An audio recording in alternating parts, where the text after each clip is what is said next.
Այսօր մեզ է միացել քաղաքագետ Ալեքսանդր Մարկարովը, բարև ձեզ։ Բարի երեկո։ Սկսենք մի ինտրիգային պահից, Միացյալ Նահանգների փոխնախագահ Վենսն ասում է Օրբանի պարտությունն այնքան էլ զարմանալի չէր, բայց հենց ինքն էր գնացել Օրբանին անձամբ աջակցելու։ Հետաքրքիրը իրոք այն է, որ ինչ-որ մի իմաստով այսօրվա ամերիկյան վարչակազմը դարձավ, չեմ ուզում տոքսիկ բառը օգտագործեմ եվրոպական ընտրողների համար, բայց սկզբունքորեն բավական երկար ժամանակ արդեն տարբեր սոցհարցումները ցույց են տալիս, որ Մադյարը առաջ է, քան թե Օրբանը, եւ հատկապես բարձր մասնակցության պարագայում, իսկ դուք հիշում եք արդեն առավոտվանից ժամը 11-ի 1-ի տվյալներով մասնակցությունը ընտրություններին եղել է ավելի բարձր, քան թե նախորդ 2-3 խորհրդարանական ընտրություններին։ Անհամեմատ բարձր։ Հա, եւ դա եւս ասում են, որ նպաստեց դրան, որ անդիմադիր քաղաքական դաշտի ներկայացուցիչները, որոնց Մադյարը կարողացել է միավորել իր շուրջը բուկվալն 2 տարվա ընթացքում, ինչեւ դուք հիշում եք, ինքը եղել է նույն Ֆիդեշի անդամն է եղել, իր տիկինն է եղել է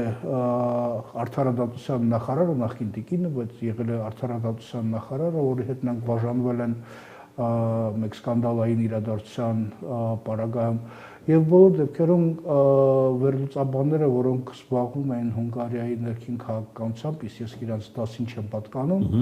նրանք գուշակում էին, որ ըստ էության Օրբանի հնարավորությունները եւ հավանականությունը, որ ինքը հաղթելու է տվյալ ընտրությունների ժամանակ ավելի ցածր է եւ Մադյարը ունի ավելի մեծ հնարավորությունները հաղթելու այս խորհրդարանական ընտրությունների ժամանակ եւ այն, որ ինքը ստանում է ըստ էության համանդրական մեծամասնությունը եւ արդեն ներկայացնում է մի շարք առաջարկներ կապված եւ Հունգարիայի արտաքին քաղաքականության, որը ինչ-որ մի իմաստով շարունակությունն է Օրբանի, հա, այսինքն Հունգարիան առաջի տեղում է, համ Տրամպի American First, հա, տվյալ դեպքում Hungarian First, Մադյարը First, եւ այս տեսանկյունից ըստ էության ամերիկյան վարչակազմը երևի ոչ պակաս քան վերլուծաբանները տեղյակ են եղել, որ ըստ էության Օրբանը կարող է պարտվի։ Այսինքն հիմա տեղյակ են եղել եւ այնուամենայնիվ փորձել են փրկել Նույն նրանք ցուցաբերել կան մի շարք եվրոպական քաղաքական գործիչներ, ում հետ Տրամպի մոտ արկա են բավականին լավ եւ անձնական եւ քաղաքական հարաբերություններ եւ Մելոնին եւ Օրբանին պատկանում դրվյալ շարքին եւ Նայջել Ֆարաջը Մեծ Բրիտանիայում, որի մասին եւս խոսում են, բայց էլի կանաչները բրիտանական քաղաքականության մեջ այսօր ավելի առաջ են, քան թե նույն Ֆարաջը կամ լեյբորիստները կամ պահպանողականները։ Այսինքն դա ցուցադրում էր իր դիրքորոշումը, ես չէի գիտեմ արդյոք դա ազդեց ինչ-որ ընտրողների վրա, որ Օրբանին օժանդակել է Տրամպի վարչակարգի ներկայացուցիչը եւ մեծացրել է մասնակցությունը իօքուտ Մադյարին, բայց բոլոր դեպքերում հիմնական լուրջ սոցհարցումները ցույց են տալիս, որ չնայած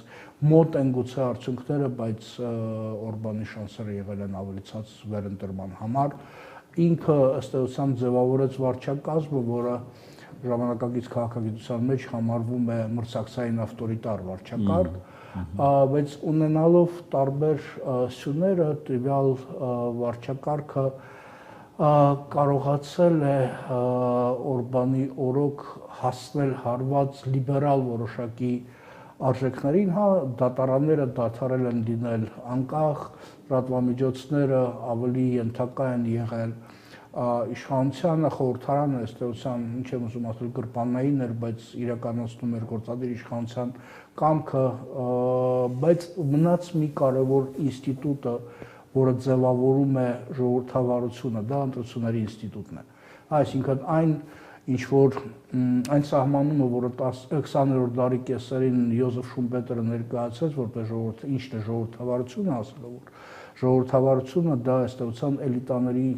պայքարը քաղաքացիների ձայների համար, իշխանությունը ձեռք բերելու համար։ Այս էլեմենտար ժողովրդավարության սահմանումը եւս մի բան եմ շատ սիրում, երբ որ կուսակցությունները պարտվում են ընտրությունների ժամանակ, շատ եմ սիրում այս սահմանումը Ադամ Շևորսկու, դակոտ ըստեղության մենք տեսանք, որ Հունգարիայում դա պահպանվեց, ժողովրդավարության որոշ տարրերը մնացել են, եւ չնայած ասում լիբերալ տարը այնտեղ լուրջ հարված է ստացել Օրբանի ժամանակ, այս էլեկտորալ ինստիտուտների պահպանումը եւ արդարության պահպանումը ընտրությունների ժամանակ իր դերը как бы խաղաց։ Դե հայտնի է, որ Օրբանը նաև Հայաստանի համար էր խնդիրներ ստեղծում, հատկապես Եվրամիության հետ։ Շատերի համար էր ստեղծում խնդիրներ եւ Հայաստանը իր օրակարգի մեջ առաջին նշանակություն չունեցող երկիրն է եղել, չնայած մենք բազմիցս կարդացել ենք դրա մասին, որ խաղաղության հիմնադրամից ինքը վետո էր դնում որոշակի գումարները Հայաստանին հատկացնելու համար, շատ մոտ է եղել почему-то խառնելով Բուդա եւ այլ Ատիլայի եղբոր անունը, ասելով որ Բուդան դա Ատիլայի եղբայրն է, երբ որ ներկայանում էր թուրքական աշխարհում, ինքը այնտեղ էր փորձում ներկայանալ Հունգարիան, ինքը խնդիրներն էր ստեղծում Եվրոմիության համար, այն տեսանկյունից, որ վետոյի հնարավորություն էր կիրառում Ուկրաինային որոշակի գումարներ հատկացնելու, բայց Մազյարը հայտարարեց, որ ինքը հանդես չի գալիս որպես Ուկրաինայի արագ Եվրոմիության անդամակցելու կողմնակիցը եւ առայժմ Եվրոմիությունը ասում են, որ ներկայացրել են մոտ 30 տարբեր պահանջներ Մազյարի կառավարության առջև Հունգարիան 35 միլիարդ օժանդակություն տրամադրելու տեսանկյունից։ Այսինքն Օրբանը եղել է այն քաղաքական գործիչը, որը ստեղծում էր խնդիրներ Եվրոպայում, եւ հիմա հարցը արդյոք Ֆիցոն հանդես է գալիս որպես այս գործի շարունակող։ Մնաց Ֆիցոն։ Նույնք հարաբերականներ վերջերս է ընտրվել Օրբանը զբաղեցնելով նախագահի թշնամու սկզբից, հետո վարչապետի պաշտոնները վերջի ինչքան 16-20 տարվա ընթացքում, որը դրդեց Մազյարին հայտարարել, որ վարչապետը չի կարող զբաղեցնել պաշտոնը իր առաջարկի ավելի քան 2 անգամ, իրենց մենք ունենք վերջի ժողովրդավարություններում օրինակ Անգելա Մերկելի, որը եւս մոտավորապես 20 տարի 4 ընտրություններից հետո Բունդեսթագի եւ պահպանում էր կանցլերի պաշտոնը, այսինքն խորհրդարանական ժողովրդավարություններում դա հնարավոր է ի տարբերության Մերկելը տարբերվում է նրանցից, որ երբեք Գերմանիային չփորձ է ստանել ավտորիտար ռեժիմի հաստատման։ Գերմանիան ստացել է շատ լավ պրիվիվկեն post երկրորդ աշխարհային պատերազմից հետո ավտորիտար եւ այլ ոչ ժողովրդավարական շարժումների դեմ։ Փաստորեն փաստենք, որ Օրբանի պարտվելը լուրջ կորուստ էր նաեւ Մոսկվայի համար։ Ռուսաստանի համար Օրբանը հանդես էր գալիս որպես այլ եվրոպական գործիչներից մեկը, որը այս կամ այն կերպ մինիմալ ձևով, բայց ընդունելի էր որպես զրուցակից Կրեմլի համար, բայց մեկը Հունգարիան դիտվում էր որպես ոչ բարեկամ երկիրը, հաշվի առնելով, որ Հունգարիան մեծ հաշվով մեկը միացել է այն սանկցիոն ռեժիմին, որը կիրառվում է Ռուսաստանի դեմ, եւ ինչպես դուք հիշում եք, Ռուսաստանի նախագահի խոսնակը հայտարարեց, որ Ռուսաստանը չի շնորհավորելու Հունգարիայում նոր կառավարությանը, ոչ թե այն պատճառով, որ կոնկրետ քաղաքական գործիչն է հաղթել, այն այլ պատճառով, որ տվյալ երկիրը վերջի հանդես է գալիս որպես ոչ բարեկամական երկիր, այսինքն այս տեսանկյունից ամեն ինչը հարաբերական է։ Հիմա Հայաստանն էլ է պատրաստում ընտրությունների։ Հայկական ընտրությունների նկատմամբ արտաքին հետաքրքրությունը այս անգամ ինչու է այդպես ընդգծված։ Ինձ թվում է ցանկացած երկրի նկատմամբ, որտեղ կարող են տեղի ունենան իրադարձությունները, որոնք տեսականորեն կարող են ազդել արտաքին քաղաքականության համար, հանդես են գալիս որպես հետաքրքրության առարկա բազմաթիվ դերակատարողների համար, որոնք անտարբեր չեն տվյալ երկրի արտաքին քաղաքականության նկատմամբ։ Չնայած ես միշտ եւ ձեր լսարանում եւ այլ լսարաններում ասում եմ, որ Հայաստանի կառավարությունը պետք է լինի առաջի հերթին պրոհայկական, բայց այս պրոհայկականության քաղաքականության իրականացման տեսակետները, տեսլականները, միջոցները եւ տեսակետները տարբեր քաղաքական ուժերի մոտ տարբեր են։ Դրա համար տվյալ պարագայում պարզ է, որ եւ տարածաշրջանում եւ 3+3 ձևաչափի շրջանակներում եւ գլոբալ շրջանակներում բոլորին հետաքրում է թե ինչ է լինելու հունիսի 7-ից հետո եւ ինչպիսին է լինելու արտաքին քաղաքականությունը այն քաղաքական ուժի կողմից, որը ձեռք է բերելու միանձնյա կամ կոալիցիոն մեծամասնությունը ՀՀ ազգային ժողովում։ Երևի դրանով է բացատրվում նաև ԵՄ կողմից մասնակցությունը այս ընտրություններին։ Չէ, հայաստանյան ընտրություններում մասնակցում են հայկական քաղաքական գործիչներ, եթե խոսքը գնում է դիտորդական առաքելությունների մասին, դուք շատ լավ հիշում եք, որ դիտորդական առաքելությունները կարող են ներկայացված լինեն տարբեր միջազգային կազմակերպությունների կողմից եւ սովորաբար խոսքը գնում է ՀՀԿ-ի ODIHR-ի, դիտորդական առաքելության մասին, որը հանդես է գալիս որպես ժամանակակից ընտրական գործընթացների անբաժանելի մասը, կարելի է ասել։ Այդ թվում նաև օրինակաբար նույն 2018 թվականի Ռուսաստանի նախագահական ընտրությունների ժամանակ նույն ՀՀԿ-ն ուղարկել է մոտ 2000 դիտորդ, որոնք ներկա են եղել այս ընտրություններին եւ երկարատև երկպատճամկետ, դա կոչվում է long term observers եւ short term observers, դիտորդական առաքելությամբ դա նորմալ է եւ դուք շատ լավ հիշում եք, որ եւ այն կազմակերպությունները, որոնց անդամակցում է Հայաստանը, նույն ԱՊՀ-ն եւս ուղարկում է իր դիտորդական առաքելություններ եւ նրանք լինում են ինչպես միջազգային, այդպես էլ տեղական։ Այսինքն խնդիրը կայանում է դրանում, թե ինչպես է վերաբերում այս դիտորդական առաքելությանը համապատասխան երկրի ընտրական օրենսգիրքը եւ համապատասխանորեն նրանք գործում են այս օրենսգրքի շրջանակներում եւ դիտորդական առաքելությունները մեկ կողմից հանդես են գալիս որպես այս watchdog-երը, այսինքն կառույցները, որոնք հայտնում են աշխարհին ինչն է տեղի ունեցել, մյուս կողմից նրանք մեծացնում են լեգիտիմությունը համապատասխան ընտրությունների արդյունքում, եթե նրանք հաղորդում են աշխարհին, որ ընտրությունները անցան դասական ազատ եւ արդար ձևաչափի շրջանակների մեջ։ Կրեմլում վերջին Փաշինյան-Պուտին հանդիպումը ինչ տպավորություն թողեց։ Տպավորությունը կախված, եթե անձնականը մի կողմ, կախված նրանից, թե ինչ լրատվամիջոց եք դուք ընթերցում հանդիպումից հետո, բայց օբյեկտիվորեն մենք տեսնում ենք, որ այս հարաբերությունների մեջ կան եւ դրական տարրերը, այսինքն կա տնտեսական համապատասխան փոխշահավետ գործունեություն, բայց դրա հետ միասին առկա է նաև բացասական, առնվազն 2 անգամ նվազել է ապրանքը շրջանառությունը, որի մասին եւս միաժամանակ հայտված է եղել։ Մեկ կողմից խոսքը գնում է դրա մասին, որ հանդիպումը տեղի է ունենում դրական ֆոնի տեսանկյունից, որ կողմերը իրար հասկանում են, մյուս կողմից դրանից հետո անմիջապես Ովերչուկը ներկայացնում են մի շարք հայտարարություններ, որոնք եւս հասկանալի են, հայտնի են, որ դուք չեք կարող միաժամանակ լինել, չեմ ուզում ասել երկու աթոռների վրա նստել, այլ դուք չեք կարող միաժամանակ լինել եւ Եվրոմիության եւ Եվրասիական տնտեսական միության անդամ, ինչի մասին Հայաստանում բոլորը շատ լավ հասկանում են եւ փորձում են մաքսիմալ երկարաձգել այս այս կընտրությունը չեմ կարող ասել, այս որոշման կայացման պահը, փուլը, Ովերչուկը, որը հայտարարում են, որ եթե Հայաստանը դառնում է, ոնց որ թե դառնում է, Եվրոմիության անդամ թռիչքները կդադարեն, որովհետև Ռուսաստանի եւ Եվրոմիության Իսկ Հայաստանը դառնում է Եվրոմիության։ Հենց այդ եմ ասում, դառնում է, դրա համար պետք է կարդալ ինչպես է դա ասվել, այսինքն հայտարարությունը, որը ընդունված է եղել ազգային ժողովի կողմից, որը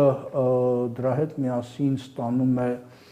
օժանդակությունը վարչապետի տարբեր հայտարարությունների շրջանակներում, որ այդ թվում նաև կիսակատակ, կիսալուրջ ասած, որ եթե երբ կուզենակ, որ Հայաստանը դառնա Եվրոմիության անդամ, վաղը կարծում Դանիայում հայտարարված է եղել դրա մասին, այլ մենք տեսնում ենք, որ ոչ Եվրոմիությունից կա պատրաստականություն ընդունել, ոչ էլ մենք ունենք հստակ ճանապարհային քարտեզը, ինչպես դա անել, բայց կա բարի ցանկությունների եւ արտաքին քաղաքականության գերակայությունների փոփոխությունը, որը ըստ էության կարող է շարունակի արդեն հենց ձեր այ հարցը ինչու Եվրոմիությունը հետաքրքրված է եղել մեր ընտրությունների մեջ, որովհետև իրանց հետաքրում է արդյոք արտաքին քաղաքականության մեջ շարունակելու է գերիշխել եվրոինտեգրման վեկտորը, թե պահպանվելու են այն հարաբերությունները, որտեղ Հայաստանի եւ Ռուսաստանի հարաբերությունները կունենան իրենց ավելի մեծ նշանակություն։ Դե Ռուսաստանը, որ ասում են, կարելի է նաեւ Լուկաշենկոին հաշվի առնել, թե դուք չեք նույնացնում այդպես։ Ես ուզում եմ բացարձակապես չեմ նույնացնում Լուկաշենկոին Ռուսաստանի հետ, ճիշտ ասած, եւ եթե դուք Լուկաշենկոին հարցեք, ինքն էլ բացարձակապես չի նույնացնում իրեն Ռուսաստանի հետ։ Հա, կա միութենական պետությունը, որը հրճակված է, բայց այնտեղ եւս բավական լուրջ խնդիրներ կան։ Լուկաշենկոն հապկի գլխավոր քարտուղարի հետ է հանդիպում եւ հորդորում է Հայաստանի հետ կոռեկտ եւ զգուշ վարվել։ Ինձ թվում է Լուկաշենկոյի այս կոմպլիմենտից պետք է զգուշ լինել, ոչ թե Пусть донается удары приносящих։ Ну հայտարարել Լուկաշենկոն տարբեր ձևի հայտարարություններ է արել, տարբեր ժամանակ, տարբեր ձևաչափերով։ Նախընտրական ֆոնին այսպիսի հայտարարությունը պետք է մի քիչ ավելի լայն շերտերով դիտարկել։ Շերտերը Լուկաշենկոյի մոտ միշտ երևի բավականին խոր են եղել, բայց մեզ հետաքրում է տվյալ պարագայում մեր արտաքին քաղաքականությունը, որտեղ մենք ունենք մեր գերակայությունները եւ տնտեսական, եւ քաղաքական, եւ ռազմական, եւ ռազմավարական տեսանկյուններից։ Ադրբեջանին հետաքրքրում է հայկական ներքաղաքական այս մտքերը։ Ադրբեջանին տարբեր մասերն են հետաքրում։ Իրանց հետաքրում է Հայաստանը որպես վերջի վերջո այն երկիրը, որը գտնվում է իրենց հարևանությամբ, որի հետ չկա ավարտին հասցրած խաղաղության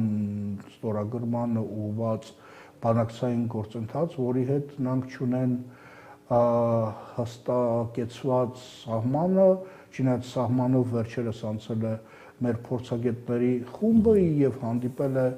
այդ թվում նաև Հաջիևի հետ, որը մի շարք հստակ հայտարարություններ է արել ի պատասխան այն հարցադրումներին, որոնք դրված են եղել մեր փորձագետների կողմից, եւ այնտեղ միանշանակ պարզ է մի քանի բաներ, որ նրանք Ղարաբաղի էջը համարում են փակված, նրանք համարում են փակված հայերի անհնարին վերադարձը, դրա դիմացը միանգամից գալիս է ադրբեջանցիների բնակեցման հարցը Հայաստանում, նրանք անհնարին են համարում ընդհանրեն գերիների վերադարձի հարցը տվյալ ձևաչափի մեջ եւ բնականաբար իրենց հետաքրում է, որ Հայաստանի